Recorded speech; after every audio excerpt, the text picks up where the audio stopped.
Alors, jeunes gens, ce soir, trois thèmes, les personnes, le patrimoine et la propriété. OK. Euh, alors, on va aborder la question. Alors déjà, vous avez ici sous les yeux le fonctionnement de la pédagogie dont Michael vous a déjà parlé, je pense, hein, avec les cours, les supports de cours, puis ensuite viendront les entraînements intensifs et les examens blancs avant l'épreuve. OK. Euh, alors, rappel de la méthode. Alors, bon, c'est vrai, bon, vous, c'est a priori la première année où vous faites ça. Euh, il faut bien avoir conscience d'une chose très importante. Toutes les UE de droit euh, à l'examen du DCG ou du DSCG sont soumises à de mêmes règles concernant la méthode de traitement du cas pratique.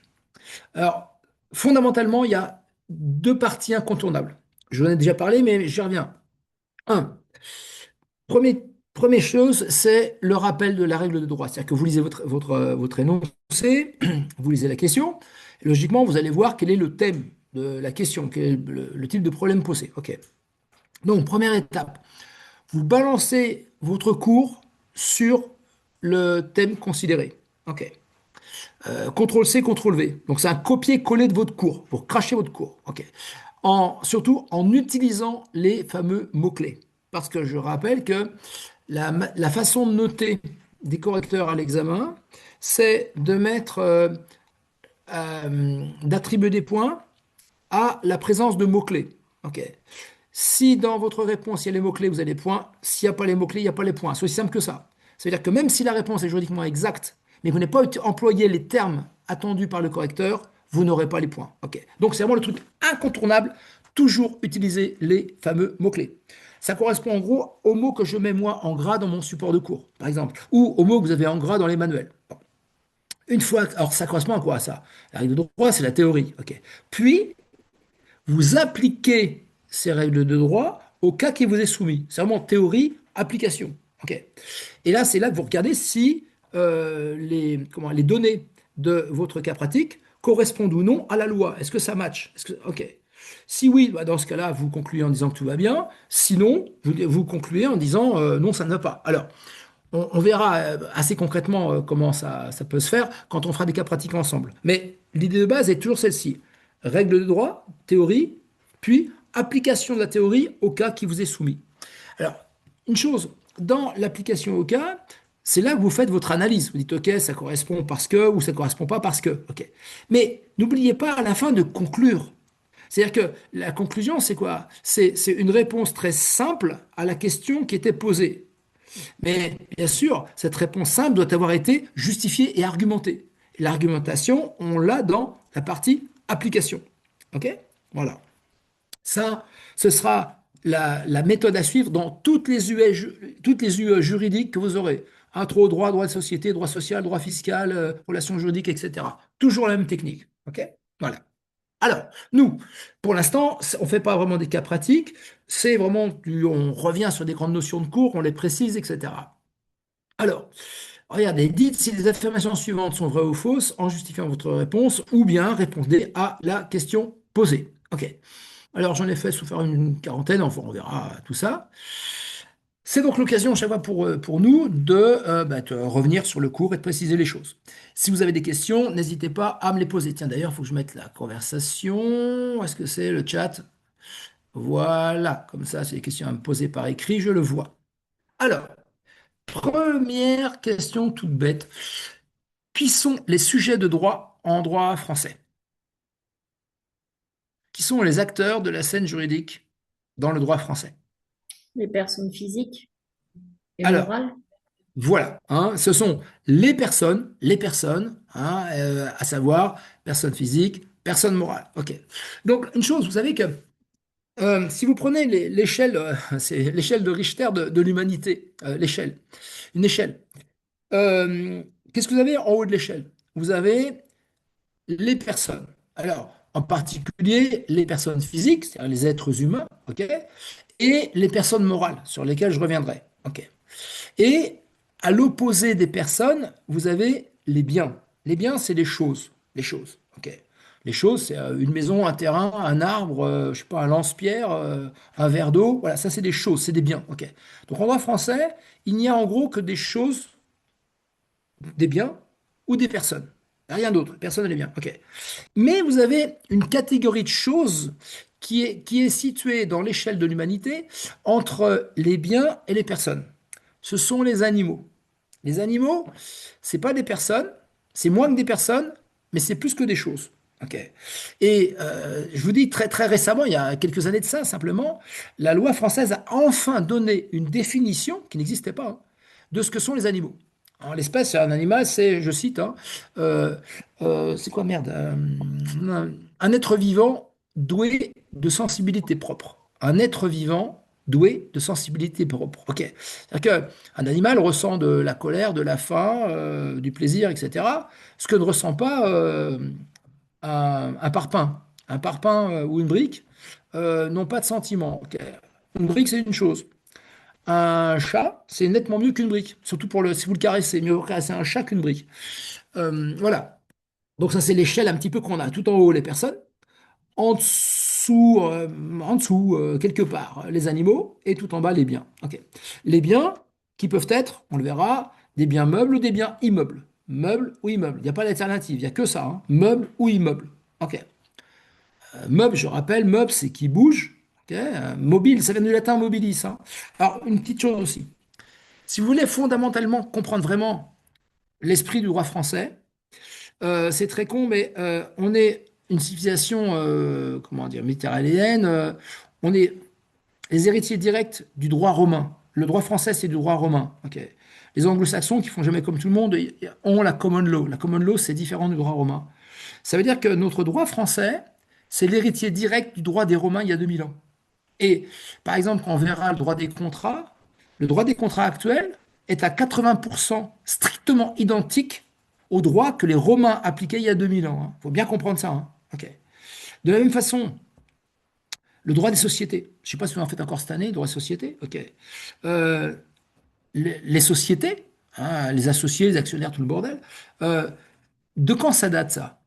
Ça date pas du XXe siècle. Hein. Question toute bête.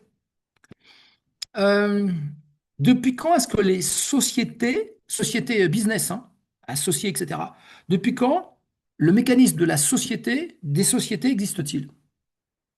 Depuis combien de temps? Réponse simple, depuis en gros, ça fait combien? 5000 ans. 5000 ans.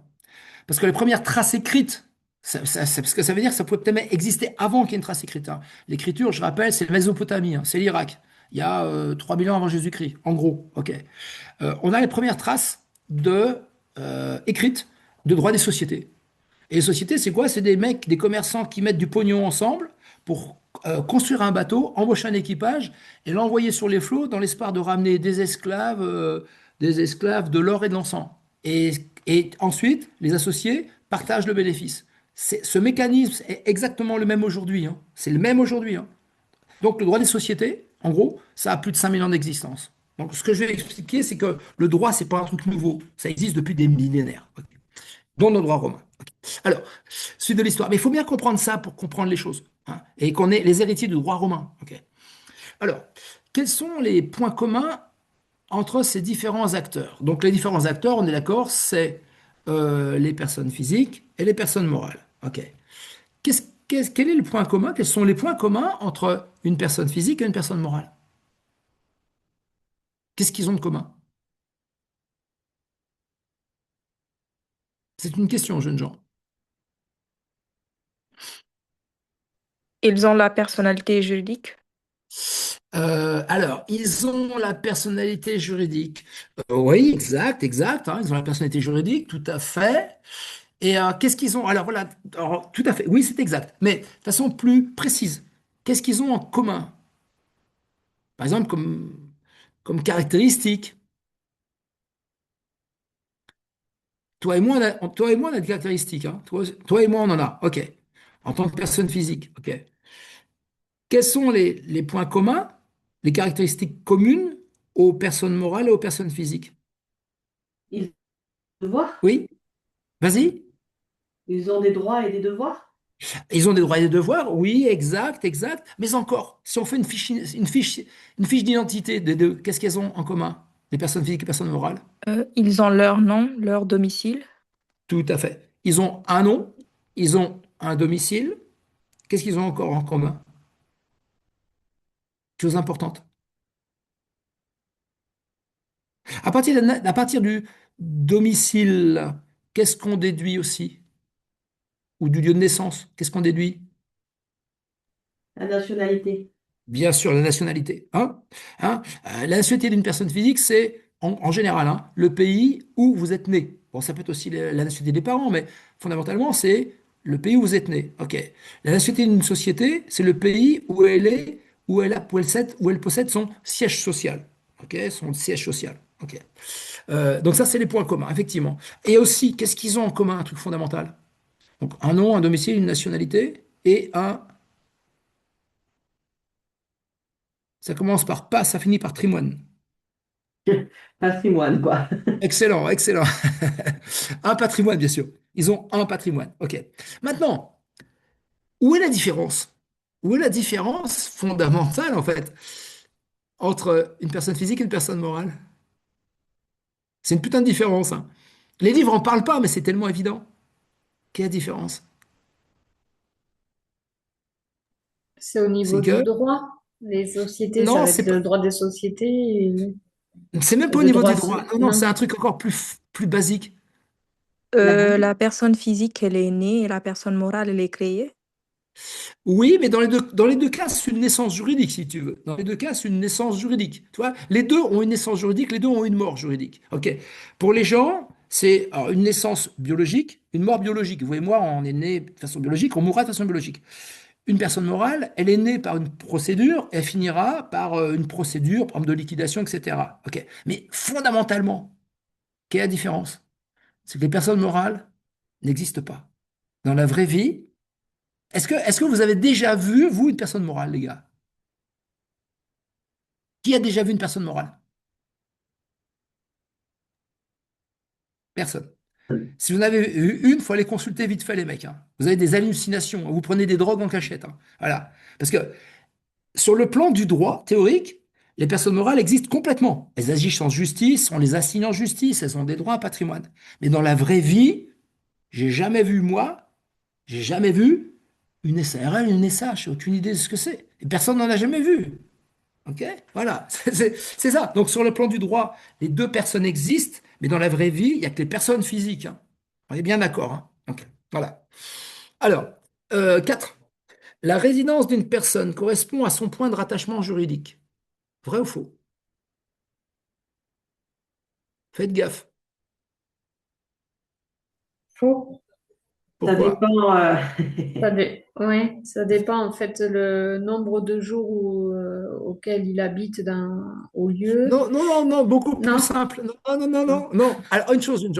Apprenez une chose. Apprenez à lire très attentivement les questions posées Tout pour dépend éviter de de où a répondre à lieu côté. le délit. Non, non, non, non, non, non, non, non, non, non, non. Regardez, lisez bien la question, regardez bien les mots, les mecs. La résidence d'une personne correspond à son point de rattachement juridique. Non, c'est la ville. Non. C'est quoi le point de rattachement juridique? Comment ça s'appelle? L'endroit où on va envoyer votre avis d'imposition, on va vous assigner en justice. Comment ça s'appelle ça? C'est Le le? domicile. Bien sûr, c'est le domicile. C'est le domicile. On a tous un domicile, mais on n'a qu'un domicile. C'est quoi la résidence? C'est quoi la différence entre une résidence et un domicile? C'est le lieu où on vit, la résidence, non? Voilà, c'est le lieu où tu vis en vrai. Or, tu peux avoir très bien différentes résidences. Imagine si j'ai 5 maisons, je vais de l'une à l'autre, hein, j'ai 5 résidences, mais par contre, j'aurai qu'un domicile. OK? Donc, la résidence d'une personne ne correspond pas à son point de rattachement juridique. Le point de rattachement juridique, c'est le domicile. La résidence, le domicile, c'est un truc juridique. La résidence, c'est un truc, une notion de fait. Voilà. OK? Ça va? 5. Que signifie ester en justice? Assigné? Agir en justice. Voilà, agir en justice. Tu vois, agir, hein. Donc, Ouais, alors tu vas attaquer quelqu'un, tu vas assigner quelqu'un, effectivement, voilà, hein, mais c'est agir en justice, hein, tu vas intenter une action en justice, absolument. 6. Que signifie le fait de dire d'une personne qu'elle est juridiquement capable? Concrètement, c'est quoi? Elle n'est pas sous tutelle ou curatelle, Exact, et donc ça permet quoi? Ça lui permet quoi? qu'elle peut réaliser n'importe quel acte sans l'approbation d'un tuteur ou d'un curateur. Voilà, c'est exactement. C'est-à-dire qu'elle peut tout à fait passer seule des actes juridiques ou agir en justice. Donc elle a une sorte d'autonomie d'action juridique, hein. Non, mais il faut dire, elle peut passer seule des actes juridiques ou agir seule en justice. Absolument, absolument. Alors, qu'est-ce qui restera la capacité juridique d'une société? Donc une société, on est d'accord, c'est une variété de personnes morales, hein. Une personne morale, ça peut être, si vous voulez, une personne morale, les personnes morales, c'est un type de personne. Vous avez personnes physiques, personnes morales. OK. Dans les personnes morales, vous avez différentes espèces, différentes variétés. Vous avez les sociétés, les associations loi 1901 et les groupements d'intérêt économique. En gros, trois espèces. Association, société, GIE. OK. Sachant qu'au sein des sociétés, par exemple, on distinguera, on y reviendra, les sociétés commerciales et les sociétés civiles. OK. Alors, qu'est-ce qui restreint, qu'est-ce qui fait qu'une société euh, ne peut pas tout faire, n'a pas une capacité juridique complète pour passer tous les types de contrats? Qu'est-ce qui la restreint? C'est un truc un peu technique. C'est les statuts. Ça, Oui, c'est et exact, et plus précisément, dans les statuts, c'est les règlements, fait les dirigeants, non, non. Monsieur, Comment est-ce ça qu'on peut s'appelle? pas des clauses? C'est pas. Alors, c'est une clause des statuts, mais c'est la clause qui définit quoi de les, l'entreprise? les, les pouvoirs. Pas les Son pouvoirs. Pour objet? les dirigeants, oui, bien La sûr. clause, C'est alors, l'objet, exactement. L'objet la social. L'objet, c'est le ou les activités pour laquelle la société a été créée. Tu vois? Et par exemple, si tu crées une SARL de blanchisserie, par exemple, le dirigeant peut passer toutes sortes de contrats en lien avec la blanchisserie, mais il ne pourrait pas, par exemple, se mettre à commercialiser des bonbons, parce que ce n'est pas dans l'objet social. Donc, c'est l'objet social de la société qui peut restreindre sa capacité juridique. Oh. Ok. Donc, il y a certains types de contrats qui ne pourront pas être passés parce que ce n'est pas dans le business de l'entreprise. Ce n'est pas dans le business pour lequel elle a été créée. Ça va? Ça va? Ok. Euh, alors, 8. Une société anonyme peut passer des actes juridiques. Alors, au sens strict, hein, regardez bien la question. Une société anonyme peut passer, peut conclure, hein, des actes juridiques. Vrai ou faux?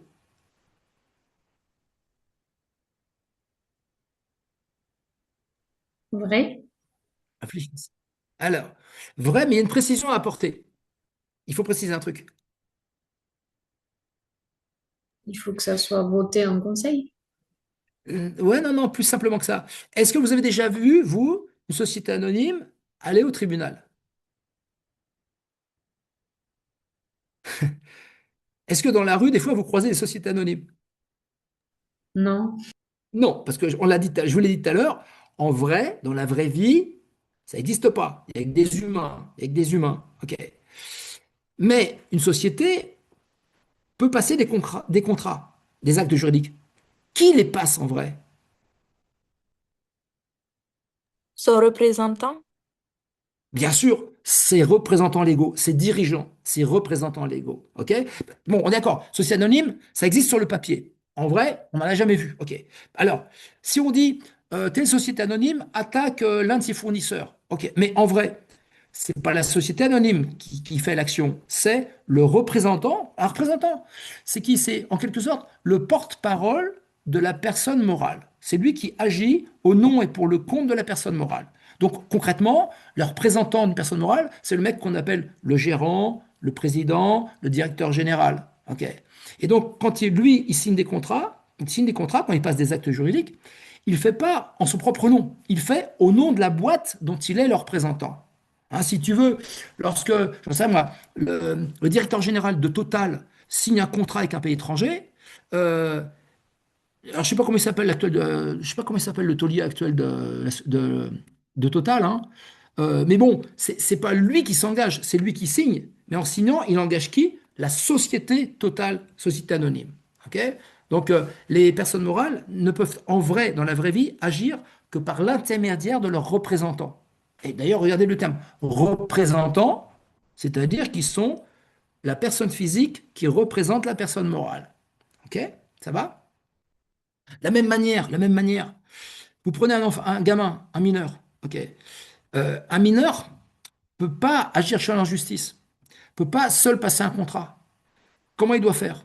Eh ben, c'est ses représentants légaux qui vont le faire. C'est qui les représentants légaux d'un mineur? C'est les darons, c'est le père et la mère. Ok. Donc c'est le père et la mère qui signeront des contrats au nom du gamin. C'est le père et la mère qui attaqueront quelqu'un en justice au nom de leur enfant. Ça va? Parce que les pères et mères sont les représentants du mineur, de la même façon que le gérant est le représentant d'une société. Ça va? C'est bon? Ok. Alors, euh, les majeurs sont tous juridiquement capables. Vrai ou faux? Faux. Facile.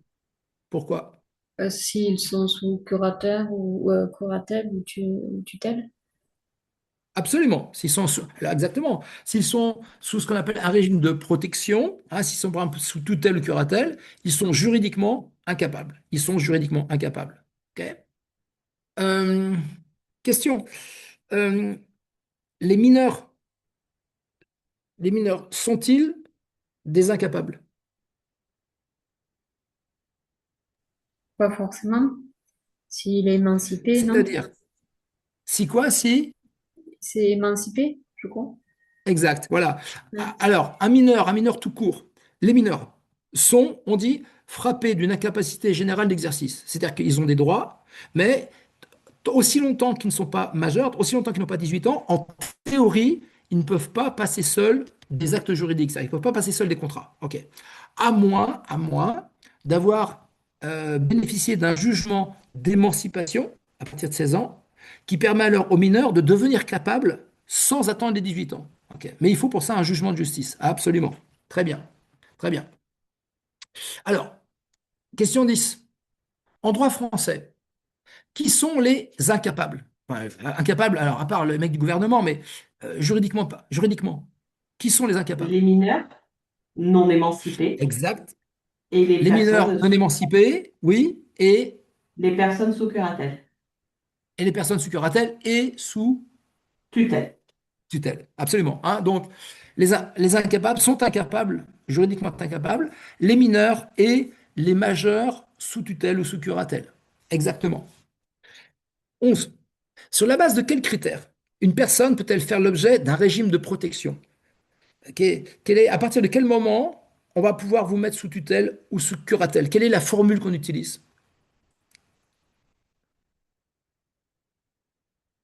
Par rapport à un avis médical, Alors bien sûr, ça sera toujours, absolument, il faudra toujours une expertise médicale, hein, et à l'appui de la demande faite au juge de vous placer sous un régime de protection. OK. Mais à partir de... Alors ça, il faut un avis médical, je suis d'accord. Justement, de façon, alors, pas spécifiquement médicale, mais à partir de quand, c'est la question, hein, une personne peut-elle être mise sous tutelle ou sous curatelle? À partir du moment où... Lorsqu'elle n'a plus la capacité d'agir seule ou d'avoir des réflexions C'est cohérentes. ça, exact. C'est à partir du moment où elle ne peut pas, alors on dire, pourvoir seule, en fait, à partir du moment où elle ne peut plus apprécier seule la portée de ses actes. Elle n'est pas dans l'état de pourvoir seule aux décisions qu'elle prend. Ça veut dire que vous pouvez pas, vous n'avez plus la capacité. Alors, ça se voit de deux façons. Soit on peut dire, vous n'avez plus le discernement. Le discernement, c'est en gros la capacité de distinguer le bien du mal et d'apprécier les conséquences de ses actes. C'est ça le discernement. Ok.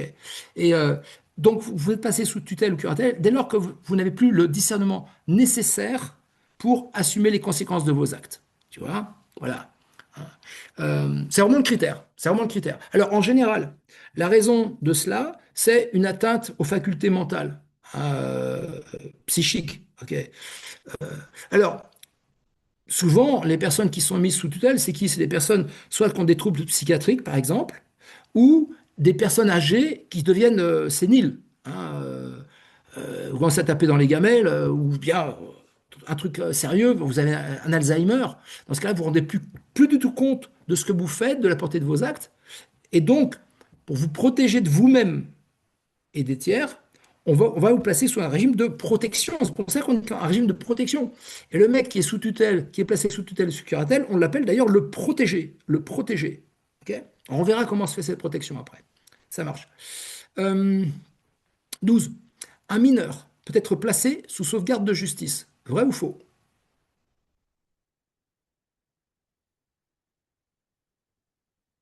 Ah, ça, faut réfléchir là. C'est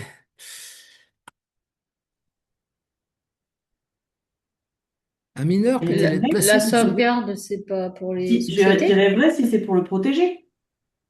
Ouais, mais alors, sauvegarde de justice, c'est un des régimes qu'on va appliquer à qui en général? À des... Société. Non, non, non, non. Alors, ça, c'est autre chose, ça. Alors, la À procédure de des personnes sauvegarde, c'est majeures? à des personnes majeures. À des personnes majeures. Hein. Sauvegarde de justice, tutelle, curatelle, c'est des régimes qu'on va appliquer à des personnes majeures.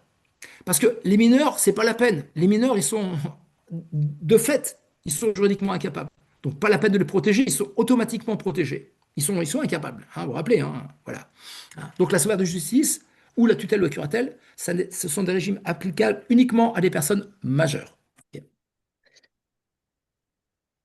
13. La personne placée sous ce régime est, donc là, imaginez, un majeur placé sous sauvegarde de justice est juridiquement incapable. Vrai ou faux?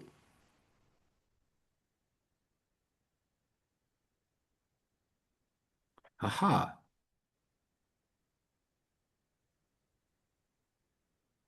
Alors, qu'en pense le public?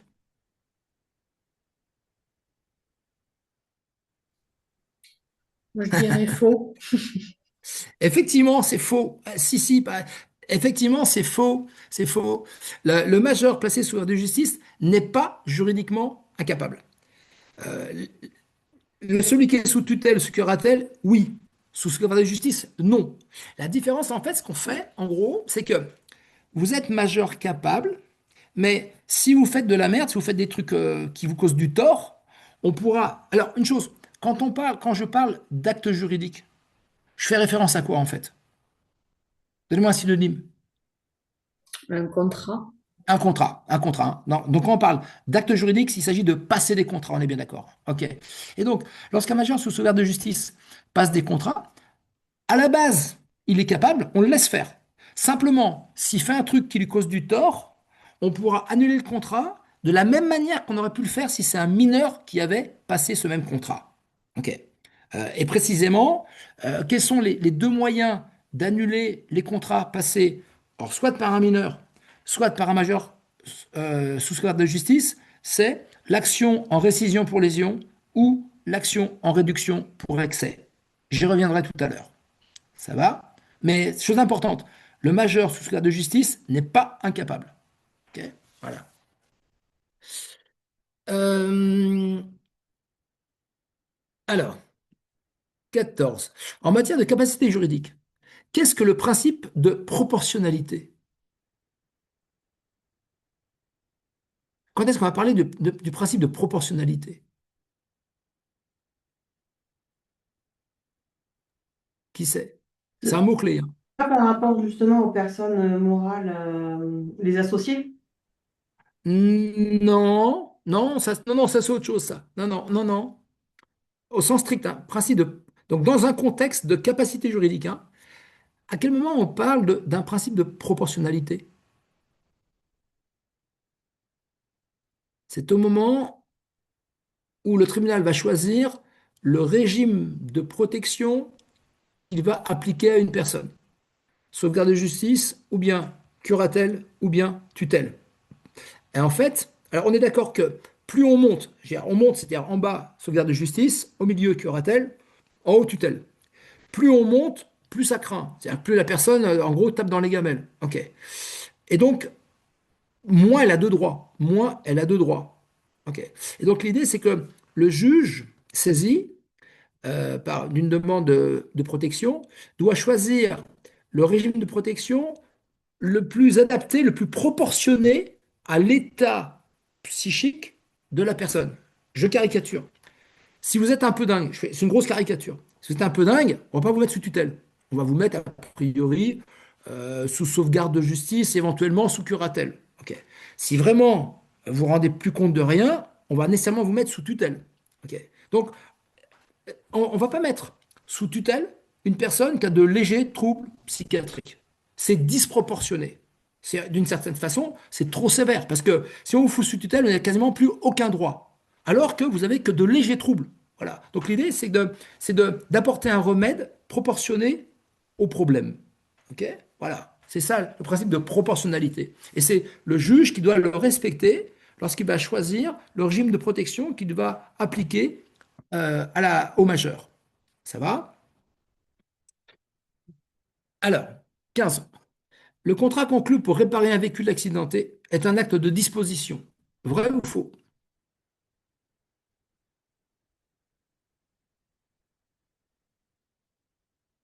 C'est une définition, ça.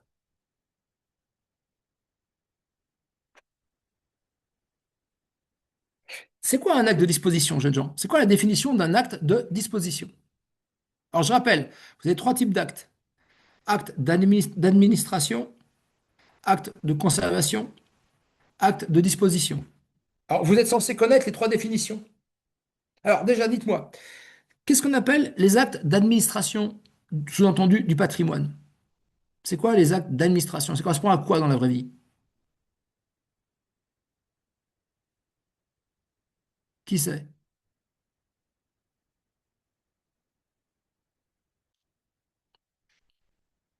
Personne ne le voit? C'est pas tout ce qui concerne les impôts et... Non, non, non, non, c'est plus simple. C'est les actes de la vie courante. C'est les actes de la vie courante. OK. Donc en général, des actes, des contrats d'un faible montant. S'acheter de l'essence, s'acheter à bouffer, un petit d'autre transport, s'acheter un vêtement. OK. Ça, c'est les actes de la vie courante, des actes d'administration. Vie courante. Donc des actes simples. OK. Qu'est-ce qu'on appelle les actes de conservation? Non, en l'inverse. Qu'est-ce qu'on appelle les actes de disposition? C'est les contrats par lesquels vous faites quoi? Par lesquels vous cédez des droits ou des biens. Vous vendez des choses, vous donnez des choses. OK? Alors en général, voilà, ouais, c'est ça. Acte de disposition, vous vendez des biens. OK? Vous accordez des droits à d'autres. Vous accordez une hypothèque, vous accordez un prêt, etc. OK? Acte de disposition. C'est quoi enfin les actes de conservation? Sous-entendu du patrimoine. C'est des contrats qui visent à faire quoi? Ben justement, à maintenir le patrimoine.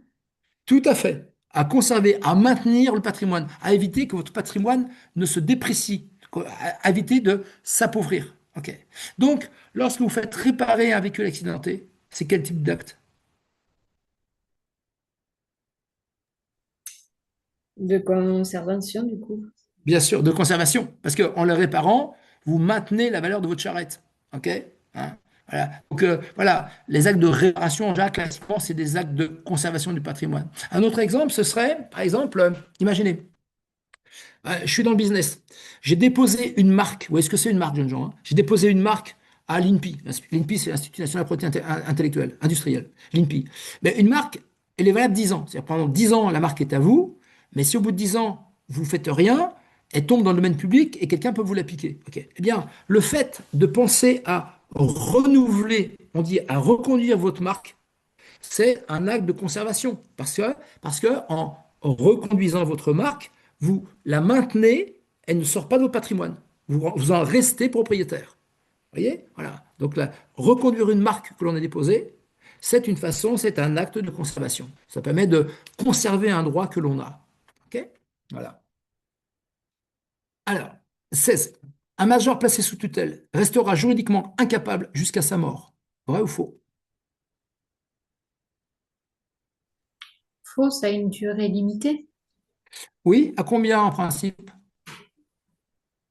C'est pas 3 ans ou 2 ans, je sais C'est pas. court. Quelqu'un sait? 20 ans. Théoriquement, c'est 20 ans au maximum. 20 ans, 20 ans. Maintenant, imaginez, bon, j'ai un gros problème psychiatrique, je suis placé sous tutelle. OK. 6 ans plus tard, mon état s'améliore. Qu'est-ce qui va se passer?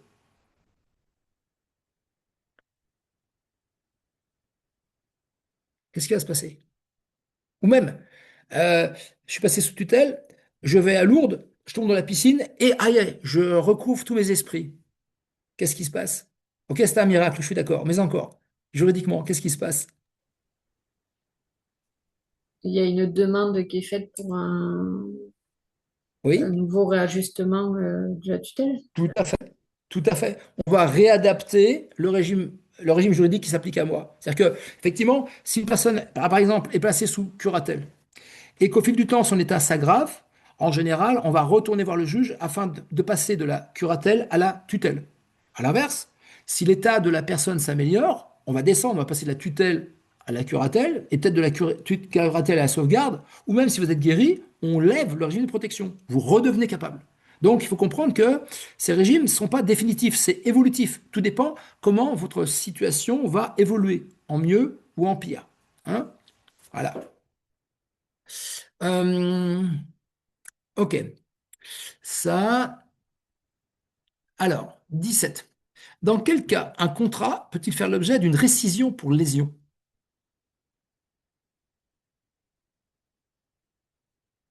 Alors, pour quel motif déjà? Pour quel motif va-t-on engager une action en justice, une action en récision pour lésion d'un contrat? Pour quel motif? Qu'est-ce qui justifie la récision du contrat? Quelle est la raison de ça? Une erreur, Pas une erreur.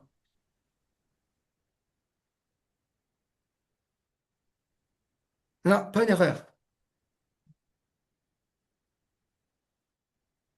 Hein? Je sais pas, vous vous rappelez ou pas? Un déséquilibre. Un déséquilibre. En clair, vous avez conclu un contrat déséquilibré en votre défaveur. Vous êtes fait carotter. OK. Hein. Une lésion, une lésion, c'est quand vous êtes lésé avec un grand B. Euh, lésé, c'est se faire carotter. Enfin, lésé, par exemple, imaginez. Tiens, vous êtes trois. Vous achetez un gâteau à trois. Théoriquement, vous avez chacun un tiers. Mais vous faites carotter parce que vous n'avez qu'un quart du gâteau, il doit y avoir un tiers. Donc vous avez été lésé, vous êtes fait avoir. Ok, voilà. Une lésion, c'est ça. C'est un déséquilibre à vos désavantages. Alors, un exemple de contrat lésionnaire, par exemple, imaginez, j'ai reçu à Noël une PS5. Bon, je parle de ça, je ne sais même pas ce que c'est. Une PS5, ok. Mettons qu'elle vaille 500 balles. Ok. Et le mois suivant, je la revends 50 euros. Bon, je suis une truffe, hein, d'accord, je suis débile, ok. Eh bien, je fais un super mauvais deal. Je vends ma PS, bon, même si elle a perdu de la valeur, mais je la vends moi 7 ou 8 fois moins que sa valeur vénale. Ok. Donc, c'est un contrat déséquilibré en ma défaveur. Ok. Eh bien, sous certaines conditions, je pourrais aller en justice et faire annuler le contrat en invoquant la lésion. Ok. Je me suis fait carotter, je me suis fait avoir. C'est ça une lésion. Tu vois, un contrat déséquilibré en ta défaveur. Ça pourrait être aussi le fait que j'ai acheté beaucoup trop cher un truc qui vaut pas un clou. Un copain m'a vendu 3500 euros un VTT, c'est une vieille merde en acier de chez Decathlon qui vaut 100 balles sur le bon coin. Voilà. Là, j'ai acheté beaucoup trop cher un truc qui en vaut moins. Ça, c'est un autre exemple de contrat déséquilibré. OK? Voilà. Et donc, ce n'est que parce qu'un contrat est déséquilibré qu'on va pouvoir le faire. On dit rescinder. Le verbe, c'est rescinder. Du latin d'ailleurs, rescindere. Rescinder pour lésion. Ça va? Donc, le déséquilibre. OK. Avec quelles conséquences? Qu'est-ce qui advient au contrat qui est rescindé? Il est annulé. Il est annulé. Il est annulé. Ok. Alors, on verra ensemble plus tard, concrètement, les effets de l'annulation. L'annulation, c'est simple. Ça veut dire qu'on va faire comme si le contrat n'avait jamais existé. Donc, on va remettre les choses en l'état où elles étaient avant la conclusion du contrat. En clair, chacun rend ce qu'il a reçu. Donc, si par exemple, j'ai acheté très cher un truc pourri, je rends le truc pourri, le vendeur me rend ma thune. Ok. Voilà, c'est ça l'effet concret d'une annulation de contrat. Ça va? On verra ça plus tard. Alors, euh, quel tribunal est compétent pour connaître de ce type de litige? Quel tribunal est compétent pour connaître d'une action en récision pour lésion? Donc, d'une annulation de contrat. Tribunal de commerce, Alors, ça peut être le tribunal de commerce, ou bien, ou bien, le tribunal judiciaire. bien sûr, tout va dépendre en fait de la qualité des parties. Si les gars sont des commerçants, ce sera tribunal de commerce. Si les gars ne sont pas, sont des civils, des non-commerçants, ce sera tribunal judiciaire. Tu vois? OK. Hein. Euh, Tout dépend vraiment, c'est vraiment le statut, la qualité des parties qui détermine. Alors, est-ce qu'on a vu ça ensemble, la compétence juridictionnelle des tribunaux, hein? On a vu ça, hein? Vous vous Oui, rappelez? oui, Ok, c'est important comme truc, hein. Ça, c'est vraiment le truc dont vous devez vous rappeler pour toute la vie. Parce que euh, dans les UE des années prochaines, on pourrait vous poser une question là-dessus. Faites bien gaffe. Ça, c'est vraiment le truc qu'il ne faut pas oublier, hein. Ok? Compétence juridictionnelle des tribunaux. Enfin, c'est un lapsus. C'est juridictionnel, c'est donc des tribunaux. Ok. Euh, Attends, je réfléchis. Ouais. 20. Qui a compétence pour demander en justice le placement sous curatelle d'une personne? Qui peut faire la demande?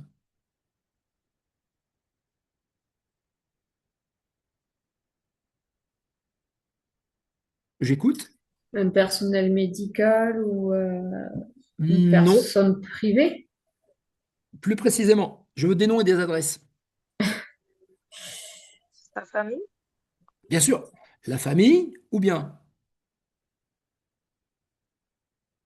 l'intéressé lui-même. Hein, je veux dire, ouais, tant que tu n'es pas tout à fait dans dément, tu peux le faire toi-même. L'intéressé lui-même, la famille, ou bien il y a quelqu'un qui peut faire plein de trucs. le Quelqu'un qui, juge. en fait, c'est un magistrat. Il s'occupe de la défense de l'intérêt général. On en parlera beaucoup plus tard ensemble. Mais vous voyez pas? Le procureur de la République, ça vous dit quelque chose? Le procureur de la République. Hein. C'est en fait le rôle principal du procureur de la République, c'est devant les tribunaux pénaux de poursuivre les méchants. C'est eux qui poursuivent les délinquants, les criminels, etc. C'est eux qui demandent au tribunal une sanction contre les malfaisants. Ok. Et le rôle principal donc du procureur de la République, alors il a tout un staff avec lui, hein, voilà. Il y a toute une bande. On appelle ça son institution qu'il préside. Le procureur, c'est le boss, hein. Son institution, on appelle ça le ministère public ou le parquet. C'est la même chose. Ok. Et le rôle du parquet, c'est le rôle général, hein, c'est la défense de l'intérêt général. La défense de l'intérêt général. Tu vois, voilà. Par exemple, toi, si un gamin est maltraité, etc., théoriquement, bon, c'est ses parents qui devraient aller en justice. Mais si c'est ses parents qui maltraitent le nain, les parents ne vont rien faire. Qui pourrait poursuivre des darons? Ben, ce sera le procureur de la République. Vous voyez? Ok. Donc c'est quelqu'un d'extérieur, mais qui a un rôle assez, des pouvoirs très importants et un rôle très important. On en reparlera. Quelle est la différence entre tutelle et curatelle?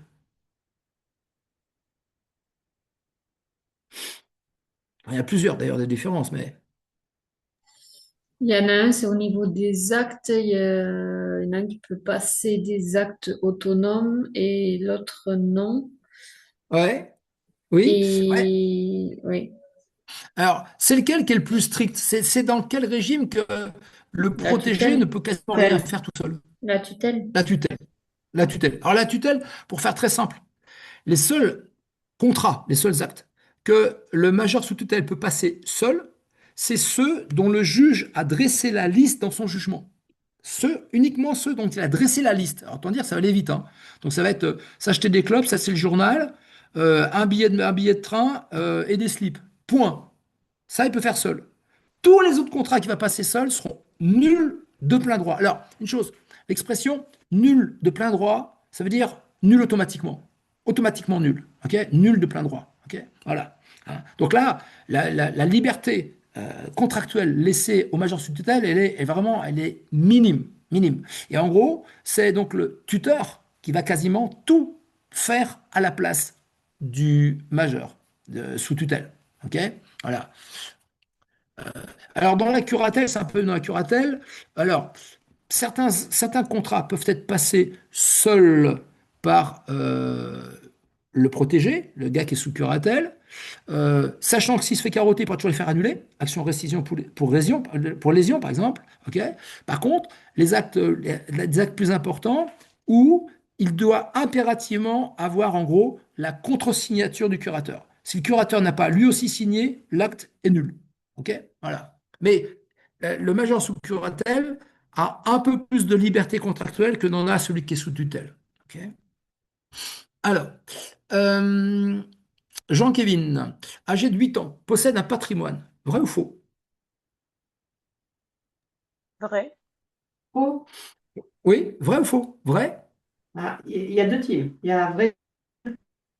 Alors, dites-moi, oui ou non, vrai ou faux? Moi, j'ai. Pour moi, c'est vrai. C'est vrai. Alors, à partir de quand quelqu'un a-t-il Ah, sa dispositif d'un naissance. patrimoine? Ah, depuis qu'il est Dès la né. naissance. Voilà. En fait, il y a une petite condition. Il faut être né et viable. C'est-à-dire pas avoir la mauvaise idée de mourir quelques jours plus tard. Né et viable. OK. Voilà.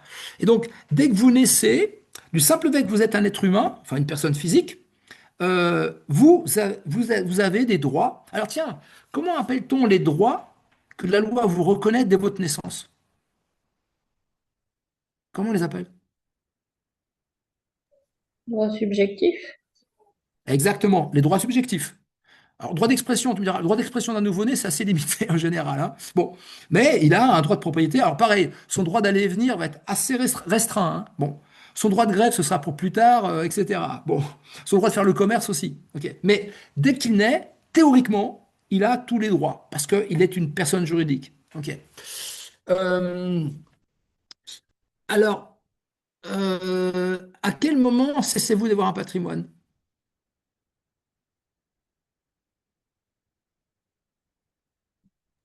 Au décès. Question simple.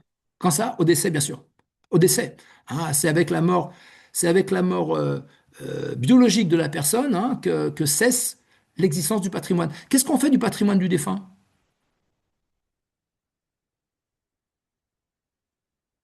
Qu'est-ce que devient son patrimoine? On le met aux objets trouvés ou on fait quoi? Non, soit il y a des héritages, soit c'est l'État. Oh, c'est ça. En fait, oui, c'est ça. Soit c'est transmis à des héritiers, hein, soit ça, par défaut, ça va à l'État. Enfin, ça va à l'État s'il y a de l'actif. Parce que dans ton patrimoine, il peut très bien y avoir que des dettes, hein. Donc, dans ce cas-là, les héritiers vont s'enfuir en criant, ils ont bien raison, hein, et puis l'État va pas récupérer les dettes, hein. Si c'est que des dettes, l'État récupère pas. Si c'est du positif, l'État récupère. OK. Euh, ok. Alors, 23. Jean-Kévin, âgé de 8 ans toujours, peut être propriétaire d'une Porsche 911. Vrai ou faux? Faux, puisqu'il n'a pas le droit de faire des contrats ou d'acheter à l'âge de 8 ans. Alors, effectivement, il n'a pas le droit de passer des contrats. Enfin, lui seul n'a pas le droit de passer. Je suis d'accord. Mais est-ce que sa mémé peut pas lui avoir filé un Porsche 911 à sa naissance? Ah, si. Si, si, si. Donc, Jean-Kévin, 8 ans, peut très bien être propriétaire d'un garage, d'une concession Porsche entière. Absolument. Alors, bien sûr, il ne pourra pas conduire les charrettes, parce qu'il n'a pas le permis de conduire. Il ne pourra pas les vendre seul, parce qu'il faut qu'il passe par ses darons, mais il sera propriétaire de tout le bazar. OK? Parce que c'est dans son patrimoine, tout connement. OK? Ça va? C'est bon? OK? Alors, 24. À quel titre ou de quel droit un établissement de crédit auquel un client ne rembourse pas le prêt qui lui a été octroyé, à quel titre donc l'établissement de crédit peut-il faire saisir les biens de son débiteur? Qu'est-ce qui autorise une banque que tu ne rembourses pas à saisir tes biens? De quel droit? Déjà, on a signé un contrat. Donc, c'est contractuellement. Ouais, ah, ok, tu as signé un contrat. Tu t'es engagé à rembourser la thune, tu le Oui. fais pas. Ok. La banque a le droit alors de faire saisir tes biens. De quel droit? De quel droit peut-elle faire saisir tes biens? Quel nom porte ce droit? C'est un mot, une expression. Il faut connaître. C'est un truc important. C'est. Alors, une chose, euh, au sens strict, un débiteur, alors dans le langage courant, un débiteur, c'est un mec qui a une dette. En général, on pense à une dette d'argent. OK. Comment appelle-t-on le mec à qui il doit de l'argent? Comment on l'appelle? Le contraire du Créditeur. débiteur, c'est qui? Débiteur. Créditeur. Non, non, ça c'est des comptables là qui parlent. Non, non, pas créditeur, les gars. Non. Un créancier. Créancier, créancier. Créditeur, les gars, c'est de la comptabilité. En droit, c'est créancier. Le créancier, tiens, dites-moi, quel est. euh, euh, ouais, un créancier. Alors, voilà, quel nom porte le droit qu'un créancier a sur son débiteur? C'est une question hyper conne. Quel nom Recouvrement de porte. créance. Tout simplement, non, le droit de créance, tout connement. Un droit de créance. Un créancier a un droit de créance sur un débiteur. À l'inverse, le débiteur a une dette envers le créancier. Tout le monde pige. En fait, on parle de la même chose. Dette et créance, c'est la même chose, tout dépend de quel côté du manche tu es. OK? Quand tu es créancier, tu as une créance sur le débiteur. Quand tu es débiteur, tu as une dette envers le créancier. Ça roule? OK. Alors, imagine, si le débiteur ne rembourse pas sa dette, ainsi qu'il le doit, de quel droit, je reviens à ma question, de quel droit est-ce que le créancier, alors autorisé par le juge, pourra-t-il faire saisir les biens du débiteur? De quel droit? Comment s'appelle ce droit? Personne ne voit? Alors, papier, crayon, notez. C'est le droit de gage général. Le droit de gage général du créancier sur le débiteur. Droit de gage général. C'est-à-dire que si vous et moi, devons de la thune à n'importe qui, à un copain, à un bailleur, à un établissement de crédit, si on ne paye pas, ou au fisc, si on ne paye pas notre dette, vous et moi pouvons voir tous nos biens saisis par le créancier. De quel droit? Parce que la loi lui reconnaît un droit de gage général sur notre patrimoine. Donc si je synthétise, un créancier impayé, qui n'est pas payé, a un droit de gage général sur le patrimoine de son débiteur. Je le refais, hein. Un créancier impayé a un droit de gage général sur le patrimoine de son débiteur. Et par exemple, si j'ai emprunté de l'argent à une banque, ce qui est hélas le cas pour moi, et que je ne rembourse pas, la banque, autorisée par le juge bien sûr, hein, pourra faire saisir tout, ma baraque, ma bagnole, mes fringues, mes guitares, mes chats, tout le bordel. Ça va? En vertu de quoi? En vertu du droit de gage général que lui reconnaît la loi. Ok. Voilà. C'est important à connaître ça, hein. Ok. Alors, 25. Le principe de l'unité. euh, Non, non, non, non. Le principe de l'unité de. Il manque des morceaux là. Le principe de l'unité du patrimoine. De patrimoine. Dispose. Dispose qu'une personne ne peut plus posséder plus d'un patrimoine. Vrai ou faux? Le principe de l'unité de patrimoine dit qu'une personne ne peut posséder plus d'un patrimoine. On ne peut avoir qu'un patrimoine. Vrai ou faux? Faux. Faites gaffe, Faux. c'est pointu comme question. C'est c'est Hmm. faux. C'est faux, Une pourquoi? personne peut être reliée à un patrimoine qui est Ah, issu de société, qui est issu non, non, de... c'est plus simple, c'est plus simple. Regarde, inversement, regarde. Quelle est, quelle est la vraie définition? C'est quoi? Qu'est-ce que dit le principe de l'unité de patrimoine? Qu'est-ce que dit ce principe? Il dit qu'un patrimoine est un ensemble qui ne peut pas être divisé.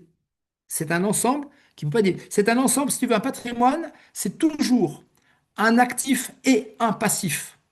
Un actif, c'est un tout, c'est un grand sac dans lequel tu as tout mélangé. Actifs, passifs, créances, dettes, droits et obligations. Le plus et le moins. Le yin et le yang. Ok. Tu peux pas sortir les trucs et dire ah, je prends que le plus. Non, non, c'est un tout. C'est ça que dit le principe de l'unité du patrimoine. C'est un tout global qu'on ne peut pas séparer. Le plus va avec le moins. Ça va? Vous comprenez? Voilà. Par contre, des fois, tu avais un truc qui était différent, c'est le principe de l'unicité du patrimoine. L'unicité du patrimoine. Ce principe disait qu'en fait, on ne pouvait avoir qu'un seul patrimoine. Or, c'est faux. On va le voir, hein. Une même personne peut avoir plusieurs patrimoines. Ok. Donc, ça, c'est l'unicité, c'est autre chose, on s'en fout. Par contre, l'unité de patrimoine, c'est le fait que ton patrimoine est un tout global qu'on ne peut pas dissocier, qu'on ne peut pas séparer. Ok. C'est ça que signifie l'unité patrimoine, et non pas le fait qu'on n'a pas le droit d'avoir plusieurs patrimoines. Ok. Alors, un mobil-home de 26 pièces, non, soyez raisonnable. Un mobil-home de 6, tout le monde sait ce que c'est un mobil-home, hein?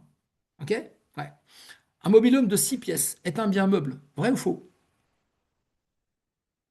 Vrai, puisque par définition, un lit doit avoir du lit, un lit, de quoi manger, enfin, Non, non, non, non, non, non, non, non. Moi, j'aurais dit Jeunes immeuble. gens, est-ce que tout le monde voit ce que c'est un mobil-home? Oui. C'est pas un camping-car, hein? Vous voyez ce que c'est? Il y a ça dans les campings. Quand vous allez au camping, il y en a qui font du camping parmi vous? mais oui, Bon, Oui, oui. mais oui. ok. Bon, vous avez un camping, vous avez deux solutions. Soit vous pointez avec vos tentes, les mecs, vos tentes, ok? Ou bien sur le camping, vous louez un mobil-home. C'est quoi? C'est une espèce de petite baraque en bois, pas trop grande, mais c'est assez confort, hein. Il y a tout dans la cuisine, un chiotte, etc. Ok. Est-ce que ce mobil-home, ça s'appelle comme ça, est un bien meuble? Je parle le mobil-home dans son entier, hein, pas ce qu'il y a dedans, hein. Est-ce que c'est un bien meuble? Juridiquement, est-ce que c'est un bien meuble ou un bien immeuble? J'aime bien immeuble. Pourquoi? À part Parce qu'il ne avec bouge du pas. bien meublé, en mode location Et meublée. si, les mecs, justement, ils bougent votre putain de mobile home. Eh, les gars, regardez, mobile home. Même si c'est un terme anglo-saxon, mobile, ça veut dire mobile, donc c'est franc.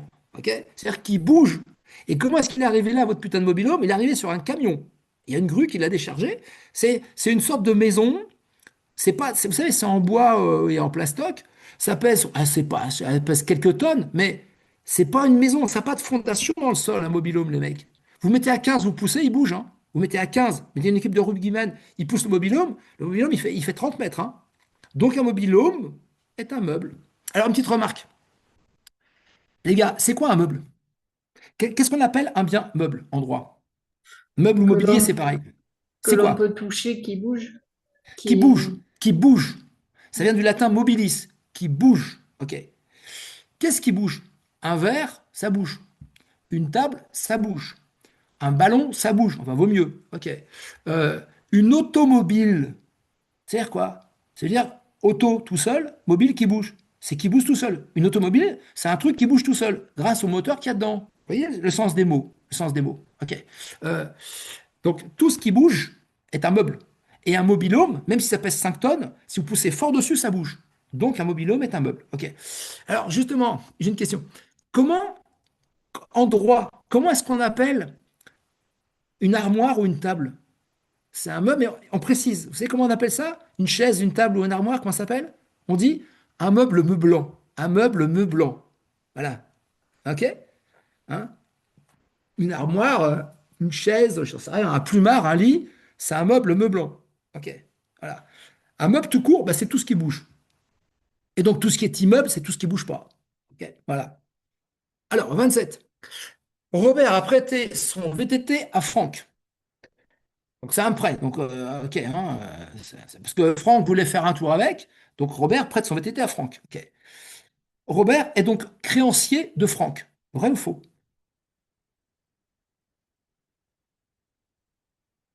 Alors ça vous ramène au vrai sens, la vraie définition de ce qu'est un droit de créance. Faites bien gaffe, parce que l'erreur que font tous les gens, dès que tu parles de créance, ils pensent toujours à une créance de somme d'argent, de thunes. C'est trop restrictif, c'est faux, c'est faux. C'est quoi le sens d'un droit de créance? C'est quoi un droit de créance, jeunes gens? La définition. C'est très, vous savez, il y a même des copains à vous de cinquième année, ils savent toujours pas ça, hein. C'est quoi un droit de créance? c'est le droit d'une personne d'exiger quelque chose, n'importe quoi, d'exiger quelque chose de quelqu'un d'autre, d'exiger qu'on vous rende un service, qu'on ne vous fasse pas concurrence, qu'on vous donne de l'argent, qu'on fasse un pas de valse. Voilà. Dès que vous êtes en droit d'exiger n'importe quoi de quelqu'un, vous êtes son créancier. Et lui, il est votre débiteur. Regardez un truc. Si je vous rends un service, je vous rends un service, ok. Bon, moralement, si je vous ai rendu un service, vous devez me rendre ce service. Enfin, vous devez me le restituer. Ok, imaginez. Euh, imaginez, voilà, vous êtes dans la merde, vous êtes à pied. Ok. Je passe en bagnole. Je vous dis, ah, si vous voulez, je vous dépose chez vous, 30 kilomètres plus loin. Je vous ai rendu un service. Je vous ai trimballé sur 30 kilomètres. Ok. Moralement, vous êtes quoi envers moi? Vous êtes débiteur. Vous avez une dette. Vous me devez un transport. Vous me devez un transport. Et dans un langage de français soutenu, donc un langage de français élevé, ok. Comment est-ce qu'on dit, comment on dit une personne qui dit à une autre, ah, c'est sympa, vous m'avez rendu un service, je vous en dois un. Il dit, je suis votre débiteur. Je suis votre débiteur. Ça veut dire, je vous dois quelque chose. Je vous dois, alors, ça peut être de l'argent ou un service ou n'importe quoi. Donc, ce que je veux dire, c'est que le vrai sens du droit de créance, c'est le fait qu'une personne peut exiger quelque chose, mais n'importe quoi, exiger quelque chose de quelqu'un d'autre. Ok. Et donc, lorsque Robert prête son VTT à Franck, ok, eh bien, Robert est créancier de Franck. Il a fait un prêt à Franck, donc il est en droit d'exiger à Franck que celui-ci lui rende plus tard le même service. Donc, effectivement, celui qui prête un truc à l'autre est créancier de l'autre. L'autre, l'emprunteur, il a une dette. C'est quoi? Ben, on m'a rendu un service, je dois restituer ce service. C'est ça le vrai sens du mot créance, jeunes gens. Ok. Alors, 28. Pourquoi dit-on que le droit de propriété est un droit réel?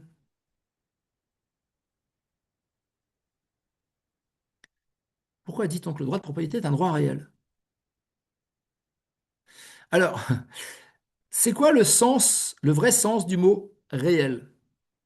Alors, je vous aide, hein. Ça vient du latin res rei. Quand je vous dis que le droit français vient du droit romain, je rigole pas, hein. Réel, ça vient du latin res rei. C'est quoi en latin res rei? Vous allez me dire, il nous fait chier lui avec son latin, mais non, mais c'est vrai. C'est quoi? C'est la chose. Donc, un droit réel, c'est quoi? C'est un droit qui, Qui est sur les choses, donc un droit bien sûr, de qui porte sur une propriété. chose. C'est un droit qui porte sur une chose. Et comme on est nécessairement propriétaire d'un bien, d'une chose, eh bien, le droit de propriété est un droit réel. Puisqu'un droit de propriété, vous notez que on ne peut être propriétaire que d'un bien. On est d'accord, hein? On ne peut posséder que des biens, que des choses. On ne peut plus posséder aujourd'hui des personnes. Ça s'appelait l'esclavage, hein? Ok. Ça marchait, hein? Ça a marché assez longtemps, l'esclavage, hein. Pendant très longtemps, on a possédé des gens. Ok. Bon, en France, l'esclavage a été aboli, mais vous avez plein de pays dans le monde où l'esclavage existe encore, on est bien d'accord, hein. Vous allez en Mauritanie, etc., vous avez l'esclavage allègrement, hein. Vous allez dans les Émirats, dans les Émirats, vous allez au Qatar, demandez aux ouvriers pakistanais qui bossent, non, aux ouvriers bengalis qui bossent sur les chantiers de la Coupe du Monde, quel est leur statut? Mec, c'est d'authentiques esclaves, hein. Et un autre truc, vous avez dans les familles de diplomates étrangers en poste en France, à Paris, vous avez des familles de diplomates qui ont des vrais esclaves. C'est complètement illégal, hein. Mais régulièrement, vous avez des esclaves qui s'échappent, qui vont en justice, mais on ne peut rien faire contre les mecs s'ils ont le statut diplomatique, hein. Donc, je veux simplement dire que l'esclavage existe encore sur la planète, hein, et à grande échelle, hein. Et donc, alors, plus en France, hein. Donc, c'est-à-dire qu'en France, on ne peut posséder que des biens, on ne peut plus posséder des personnes. Voilà. Alors, 29. Qui est en droit de posséder un patrimoine d'affectation? Qui peut avoir un patrimoine d'affectation? Qui? Les sociétés. Ah, pas une société, justement. Une société, elle a un patrimoine, mais c'est ce qu'on appelle le capital social, hein. Mais non, non, au sens strict, qui peut avoir un patrimoine d'affectation à côté de son patrimoine personnel? Eh bien, alors, toute personne. Qui ça? Personne vivante. Refais, j'entends pas. Les personnes vivantes. Ah ouais, bien sûr. Ah ouais, c'est mieux, c'est mieux. Si tu as un patrimoine, vaut mieux être vivant. On est d'accord, hein. On est d'accord. Mais est-ce que toi ou moi, on pourrait avoir un patrimoine, on peut avoir aujourd'hui, toi ou moi, hein, un patrimoine d'affectation? Si je suis, oui, Oui? Si quoi? Si? si je suis ce que je pense que c'est le patrimoine, oui. Non, regarde, c'est simple. Les seules personnes qui peuvent avoir, à côté de leur patrimoine personnel, un deuxième patrimoine ou un troisième patrimoine d'affectation, c'est les travailleurs indépendants. Les travailleurs indépendants. Artisans, commerçants, professions libérales. Vous et moi, on est des gens entre guillemets normaux. Je veux dire, on n'est pas, vous et moi, des travailleurs indépendants. Vous êtes salariés, vous. Bon, moi, je suis retraité. J'étais salarié. Euh, Encore que si je suis travailleur indépendant, vous me direz en ce moment. Mais bon, si, voilà. En fait, seul un professionnel, un travailleur indépendant, commerçant, artisan, agriculteur ou profession libérale peut avoir un patrimoine d'affectation, c'est un patrimoine professionnel, à côté de ce patrimoine personnel. Ok. Quelqu'un qui n'est pas travailleur indépendant ne peut pas avoir un patrimoine d'affectation. Un salarié, par définition, il n'est pas travailleur indépendant, il a juste son patrimoine personnel. Il peut pas créer un deuxième ou un troisième patrimoine à côté du patrimoine personnel. Ok. Est-ce que vous avez vu le support de cours ou pas? Vous avez reçu le support de cours ou pas que j'ai fait? Vous l'avez eu ou pas? Non? Pour ce live, Ouais, non, je veux dire, j'ai fait un support de cours sur l'introduction au droit. Je l'ai fait. Michael, vous l'a envoyé ou pas encore? Encore, je pense qu'il va être mis avec le replay. Ok, voilà, bah, il serait bien que le replay. Bah, dedans, vous regardez, j'ai fait un schéma. Alors, mes schémas, on dirait un enfant de 8 ans. Je suis entièrement d'accord, j'assume, hein. Mais un schéma qui, j'espère, est clair. Et dans ce schéma, j'ai mis ce que sont toutes les qualifications possibles. Ce que sont les personnes physiques, ce que sont les personnes morales. Et dans les personnes physiques, vous avez les travailleurs indépendants, artisans, commerçants, professions libérales, agriculteurs, et les autres, qui ne sont pas des travailleurs indépendants, qui sont des salariés, des étudiants, etc. Vous regarderez ce tableau. J'espère qu'il est clair, parce que moi je me rends compte que même dans les années qui suivent, même en DSCG, c'est un truc qui n'est pas encore toujours clair dans l'esprit des élèves. Ok. Alors que c'est un truc fondamental. Donc, vous regarderez ça, vous regarderez ce schéma. Si c'est pas clair, vous me demanderez. Mais c'est un truc fondamental. Il faut absolument que vous compreniez ça, sinon vous allez confondre les choses. Ok. Dans le support, j'espère que j'aurai été assez clair. Je mets du marathon aussi. Vous me direz ça. Ok. Mais Oui, la parce morale, que là, pour le moment, il n'y a que le QCM que vous nous présentez en ok, annexe. ouais, c'est ça. Donc, ok, Michael va vous passer le support. Vous allez voir, j'espère avoir été suffisamment clair et complet dedans. Ok. Si ce n'est pas le cas, vous me poserez des questions dessus. Ça marche? Hein. Alors, Oui. euh, donc la réponse à la 29, c'est qui est en droit de posséder un prélèvement d'affectation? Réponse uniquement un travailleur indépendant. Un travailleur indépendant. Ok. 30. Si le titulaire de ce patrimoine a des dettes, donc le travailleur indépendant, qui a le droit de saisir les biens qui se trouvent dans ce patrimoine d'affectation? Donc, si le professionnel, celui qui a un patrimoine d'affectation, a des dettes, qui a le droit de saisir les actifs qui se trouvent dans ce patrimoine d'affectation? Bah, malheureusement, toutes les personnes auprès de qui il a des dettes, Alors, est-ce que n'importe qui, c'est parce que tout est absolument... mélangé. Son Et non, patrimoine. justement, regardez, c'est ça le truc. C'est que vous et moi, a priori, on a un seul patrimoine, ok, dans lequel il y a tous les actifs personnels. Bon. Si nous étions des travailleurs indépendants, si vous étiez, vous, expert comptable, euh, et moi, que j'étais commerçant, ok. Le risque, c'est que si j'ai des dettes, on saisit mes biens personnels, ce qui n'est pas une bonne idée, ok. Mais comme je suis un travailleur indépendant, j'ai le droit de créer un deuxième patrimoine séparé de mon patrimoine personnel. Dans mon patrimoine personnel, j'ai ma maison, ma voiture, mes guitares, mes chats. Ok, mes trucs à moi. Ok.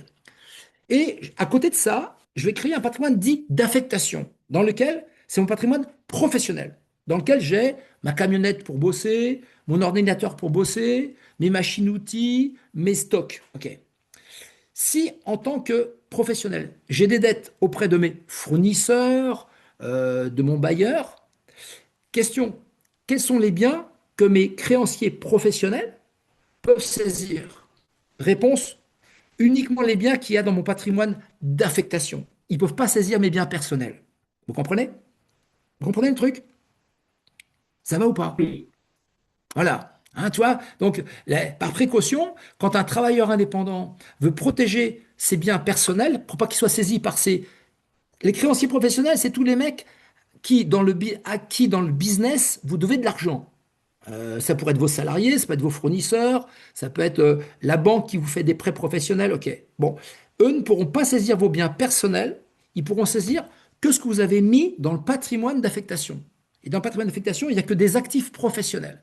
OK. Donc, seuls les créanciers professionnels peuvent saisir votre patrimoine professionnel, c'est-à-dire votre patrimoine d'affectation. Ils ne peuvent pas saisir vos biens personnels. Voyez. Ça a été une façon, une innovation juridique qui a permis de protéger les travailleurs indépendants quand ils sont en faillite, en gros, de se retrouver à poil. C'est-à-dire que leurs créanciers saisissent tous leurs biens. Hein. Donc, quand un travailleur indépendant est en faillite, on va saisir tout ce qui est professionnel, mais on ne peut pas saisir ce qui est privé. Vous comprenez? C'est important, hein? Ça va? Ok. J'y reviendrai au besoin. J'y reviendrai au besoin. Alors, il est écrit dans le Code civil que le droit de propriété est un droit absolu. Est-ce que c'est vrai?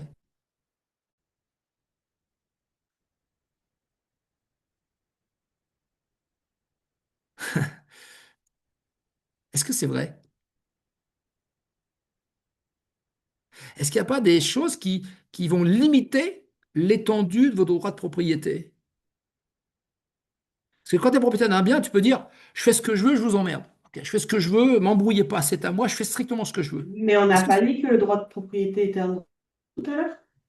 Et quoi? Est un droit réel? Alors, c'est un droit réel. Réel, ça veut dire qui porte sur des choses. Qui porte sur des choses. OK. Euh, on- Tu ne peux, regarde bien un truc, hein. Tu ne peux posséder que des choses. Tu ne peux pas posséder des gens, et deux, tu ne peux pas posséder une prestation, ça n'a pas de sens. Tu peux juste posséder des biens qui sont soit meubles, soit immeubles. Tu ne peux pas posséder autre chose que ça. Si tu réfléchis bien, tu ne pourras pas posséder autre chose que ça, que des biens meubles ou que des biens immeubles. C'est tout. OK. Donc c'est pour ça que le droit de propriété est un droit réel. OK. Euh, Réel, ça ne veut pas dire qu'il est vrai, ça veut dire qu'il porte sur des biens. Ça veut dire qu'il porte sur des biens. OK. Alors, quand on est propriétaire, imagine, je suis propriétaire d'une maison. J'ai une maison, j'ai un terrain, etc. Est-ce que je peux faire absolument ce que je veux sur ma maison, mon terrain? Est-ce que je peux empêcher les autres de faire ce qu'ils veulent sur mon terrain? Est-ce que j'ai un droit absolu, absolument absolu? Non, en fait, Oui. non. Ah, bien Alors, sûr. à l'origine, c'était vrai. Il y a 2 siècles, c'était peut-être vrai. Mais aujourd'hui, c'est pas vrai parce que regarde bien. Si tout d'un coup, par exemple, hein, imagine, j'ai à Paris, en plein Paris, hein, je suis hyper riche, hein, je vous l'annonce, hein, je suis hyper riche en fait. Là, je me fais mal. Imaginez que je possède une magnifique maison dans le 16e arrondissement, avec un immense terrain, grand comme un terrain de foot, en plein milieu du 16e arrondissement. Ok. Tout d'un coup, la RATP me dit, Bitoto, on va poser un tunnel sur votre terrain pour faire passer le métro. Est-ce que je peux leur dire, allez vous faire foutre, c'est chez moi, je vous l'interdis? Réponse, non. Pourquoi? Parce que creuser sous mon terrain un métro, ça sert l'intérêt général, ça sert l'intérêt de tous les Parisiens. Or, il y a un principe fondamental dans le droit français qui est que l'intérêt général prime l'intérêt particulier, passe avant l'intérêt particulier. Et mon petit droit de propriété ne peut pas s'opposer à ce que quelque chose qui est dans l'intérêt général se fasse sur mon terrain. Donc je ne pourrais pas empêcher que la RATP creuse un tunnel sous mon putain de terrain. De la même façon, si EDF me dit, Monsieur Bitonneau, désolé, mais il faut qu'on fasse passer des fils électriques au-dessus de votre maison pour alimenter les quartiers en électricité, je ne peux pas leur dire, attendez, je suis propriétaire de la surface du dessus de ma maison en dessous, ce que disait le Code civil à l'origine. Non, parce que c'est encore une fois, les trucs d'électricité, c'est l'intérêt général et on peut m'imposer, je ne peux pas m'empêcher que EDF fasse passer des câbles électriques au-dessus de ma maison. Et j'ai même mieux. Est-ce que la mairie peut tout d'un coup me dire, Monsieur Bitonneau, on va vous racheter votre maison, parce qu'on veut y mettre un foyer de migrants dedans. OK. Est-ce que je peux, la mairie me dit ça, ou le préfet, est-ce que je peux m'y opposer? Non, pourquoi? Parce que le maire ou le préfet représente l'intérêt général. L'intérêt général est plus fort que l'intérêt particulier. Moralité, qu'est-ce qui va se passer? Je vais être exproprié, de sortir de ma propriété. On va m'obliger à vendre. Donc, c'est-à-dire que mon droit de propriété n'est pas absolu. OK? Voilà. Et en général, tout ce qui va limiter l'entièreté du droit de propriété, c'est l'intérêt général. Au nom de l'intérêt général, on peut porter atteinte à mon droit de propriété. OK? Voilà. Voilà. Et vous avez même un code entier, un code juridique qui est le code de l'expropriation. Vous avez le code de commerce, code de travail, code civil, code de l'expropriation, qui dit comment et dans quelle mesure l'État a le droit de vous obliger à vendre un bien que vous possédez, sans que vous puissiez dire non. Ça va? Alors, question suivante. Les intérêts générés par un compte d'épargne, hein, donc les 2 pauvres pourcents là, ou 1%, sont les fruits de ce compte. Vrai ou faux?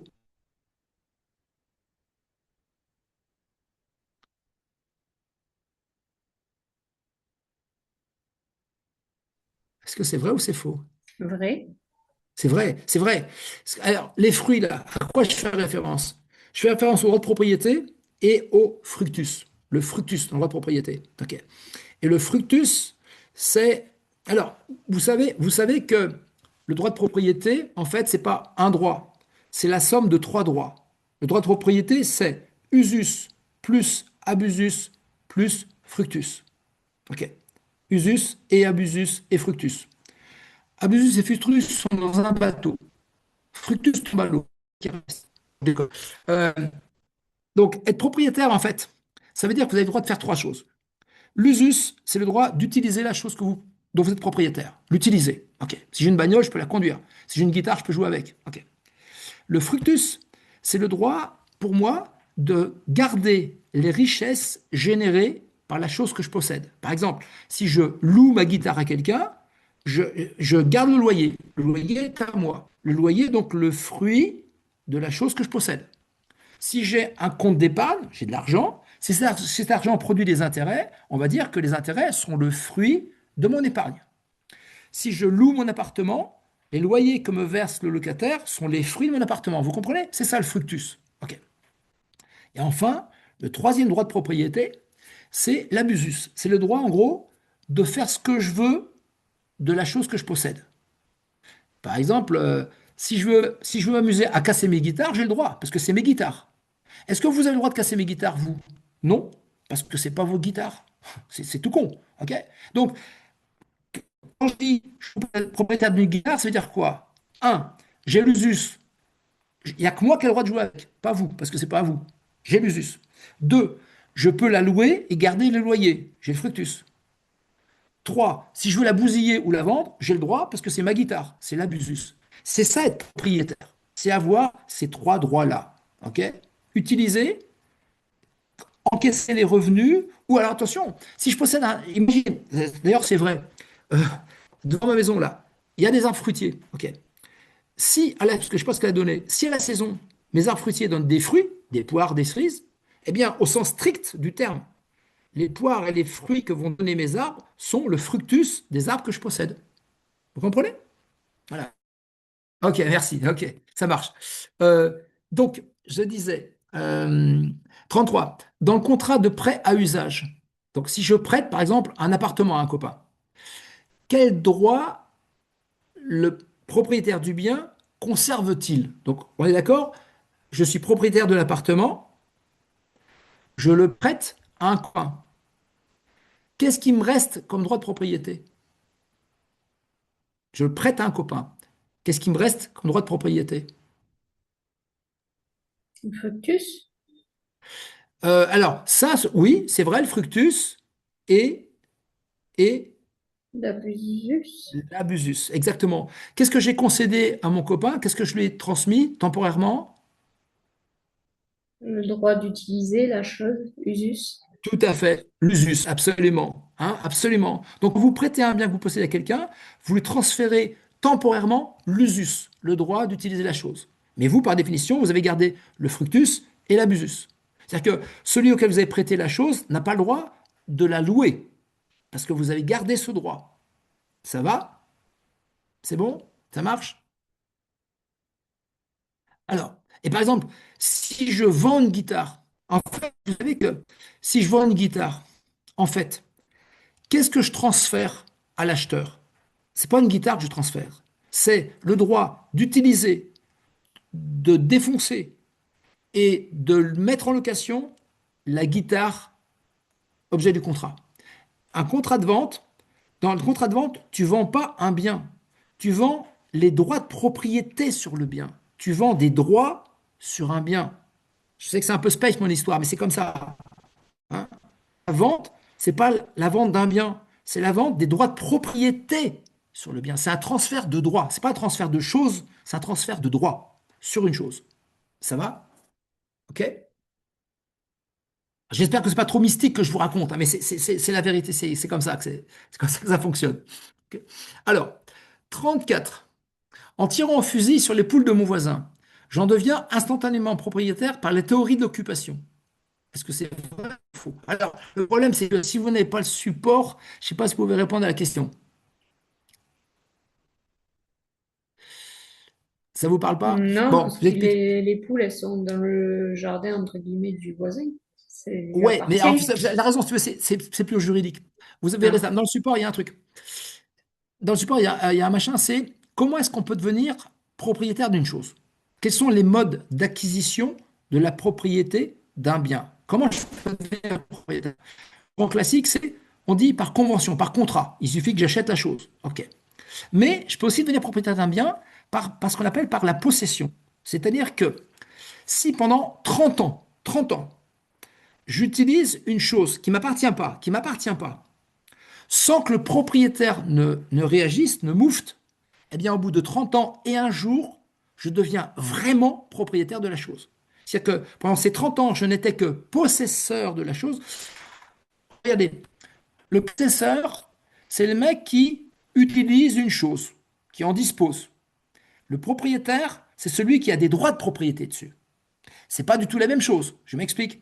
Si je prête ma voiture à un copain, quand mon copain va conduire la voiture, il en est le possesseur, c'est-à-dire l'utilisateur, mais il n'est pas le propriétaire. Le propriétaire, c'est moi. Ok. Donc lui, il peut utiliser la bagnole, mais il ne peut pas la vendre, parce que c'est moi le propriétaire. Donc, posséder et être propriétaire, c'est pas la même chose. Ok. Le propriétaire, c'est celui qui a des droits sur la chose. Le possesseur, c'est celui qui l'utilise et qui se comporte comme le ferait le propriétaire. Ça va? Alors, le grand exemple de ça, c'est, imaginez que dans la rue, je trouve une Rolex. Alors, en bon état, qui fonctionne. Une Rolex. OK. Je dois me dire que cette Rolex tombe pas du ciel. OK. Nécessairement, quelqu'un l'a perdue. Donc, elle appartient à quelqu'un. C'est-à-dire que quelque part, je sais pas où, il y a un mec, le propriétaire de cette montre, qui l'a perdue. Il a les boules. OK. Mais il l'a perdue. Si je prends la montre et je décide de la garder, alors déjà, je passe à deux droits des poursuites pour vol. Hein. Je suis quasi voleur. Hein. Mais bref. Au bout de combien de temps est-ce que je deviens propriétaire de cette montre? Alors, l'histoire des un an, un jour, c'est de la couille. Hein. Ça, c'est n'importe quoi. C'est les légendes urbaines. Hein. Si, si je décide de garder cette montre, j'en deviendrai propriétaire au bout de 30 ans et un jour. 30 ans et un jour. Jusque-là, pendant les 30 années qui vont venir, si le propriétaire retrouve ma trace, il pourra récupérer la chose qui est toujours à lui. Parce que pendant ces 30 ans, je n'en serai que possesseur, alors que lui en est propriétaire. Et je deviendrai propriétaire par la possession, c'est-à-dire parce que je l'ai utilisé pendant 30 ans et un jour, qu'au bout de 30 ans et un jour. Ça va? Voilà. Ça, c'est une deuxième façon de devenir propriétaire d'un bien, soit par contrat, en achetant ou on me le donne, ou bien en utilisant une chose pendant plus de 30 ans. Alors, il y a des délais plus courts, mais en gros, c'est ça. Et un- une autre façon de devenir propriétaire d'une chose, c'est par l'occupation. Mais l'occupation, ça peut concerner. Alors, ça consiste à quoi? À s'emparer d'une chose, à la prendre. OK. Mais ça marche uniquement sur les choses qui ont été abandonnées, c'est-à-dire qui n'ont plus de propriétaire, ou sur les animaux sauvages. Ou sur les animaux sauvages. Alors, par exemple, vous savez que chaque mois, dans les communes, qu'est-ce qui se passe une fois par mois, jeunes gens? les gens ont le droit de foutre leur vieux bordel sur le trottoir, les vieux matelas, les vieilles télés, etc. Ok, une fois par mois. Vous connaissez ça, hein? Bon. Ça veut dire qu'une fois par mois, symboliquement, en déposant une vieille télé sur le trottoir devant chez vous, vous renoncez à vos droits de propriété.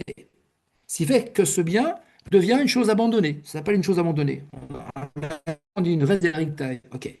Eh bien, si un mec passe dans la rue, il a le droit de prendre cette télé puisqu'elle n'appartient plus à personne. Et il en vient instantanément propriétaire. Pourquoi? En vertu de la théorie de l'occupation. En s'emparant d'une chose abandonnée, vraiment abandonnée, attention, hein, vous en devenez vraiment propriétaire. Et donc cette technique, ça marche pour les choses abandonnées et pour les animaux sauvages. Animaux sauvages. C'est-à-dire que lorsque d'un coup de fusil, je tue un faisan, un chasseur faisan, il en devient instantanément propriétaire parce que, un, le faisan est un animal sauvage, et deux, en flinguant le bestiau, vous devenez propriétaire du bestiau. Ça va? Maintenant, si je tire sur les poules de mon voisin, là, ça va chier parce que les poules, c'est pas un animal sauvage, ça appartient à mon voisin. Là, je vais me faire défoncer, hein. Je vais pas du tout en devenir propriétaire de la poule, mais surtout, je vais avoir plein d'embrouilles avec lui, hein. Ça va? Alors que si je tire sur un renard, bon, c'est salaud, hein, mais si je tirais sur un renard, en le butant, la- le renard est un animal sauvage, en le flinguant, j'en deviens propriétaire. Voilà, ça va? Alors, 35. Possesseur et propriétaire sont des termes synonymes. Non, justement. Non. La possession, c'est une situation de fait. Le possesseur, c'est en gros l'utilisateur d'une chose. Le propriétaire, c'est celui qui vraiment possède les droits de propriété sur la chose. Donc, c'est absolument pas des termes synonymes. Ok. 36. Et ça, c'est une question à laquelle vous allez vous me répondre. Faites l'idée de quel droit est-ce que je peux mettre le feu à ma maison? Pourquoi est-ce que j'ai le droit de foutre ce soir le feu à ma maison si je veux? Dites-moi. Ça lui appartient, c'est son droit de propriété. Oui, et plus C'est précisément, l'abusus. Son droit voilà, du... parce que j'ai l'abusus. Parce que j'ai l'abusus. Vous vous rappelez, l'usus, c'est le droit d'habiter la maison. Le fructus, c'est la location des loyers. Et l'abusus, c'est le droit de la vendre ou de la faire cramer. Ou de la faire cramer. L'abusus. Ok. Donc c'est l'abusus, c'est parce que j'ai l'abusus de ma maison que j'ai le droit, moi tout seul, hein, pas vous, moi, d'y foutre le feu. Ça va? Bon, c'est un exemple à la con, mais c'est juste pour expliquer la chose. Ça roule? Voilà. Bon, ah, putain, on a fait un bon timing, là. On a fini pile poil quasiment. Ok. Est-ce que vous avez des questions, jeunes gens, sur ce qu'on a abordé ce soir? Est-ce que vous voulez que je réexplique une chose ou une autre? Est-ce que c'est clair? Non, c'est clair.